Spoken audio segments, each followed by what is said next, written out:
আজকে আমি আপনাদেরকে ভিন্ন স্বাদের বেগুন ভাজা করে দেখাবো। তো viewers, let's go and see. প্রথমে আমি লম্বা পিটির একটা মোটা গোল বেগুন নিয়ে নিলাম। এরপর বেগুনটাকে আমি স্লাইস করে কেটে নিলাম।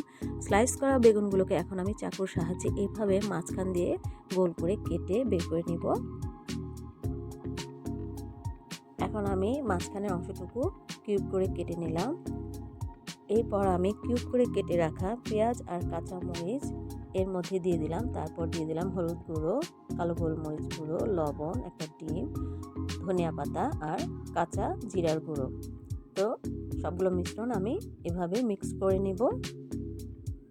মিক্স করা হয়ে গেলে এরপর আমি গোল রিং করে কেটে রাখা বেগুন তার মধ্যে হলুদ আর লবণ মেখে নিলাম। এখন আমি ফ্রাই প্যানে সরিষার তেল দিয়ে চুলোয় দিয়ে দিব। এই যে দেখছেন আপনারা, আমি দিয়ে দিচ্ছি।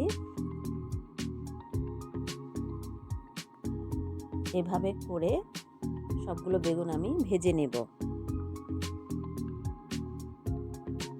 এই বেগুন ভাজাটা ভুনা খিচুড়ি অথবা গরম ভাত এবং রুটির সাথে খুব ভালো লাগে খেতে।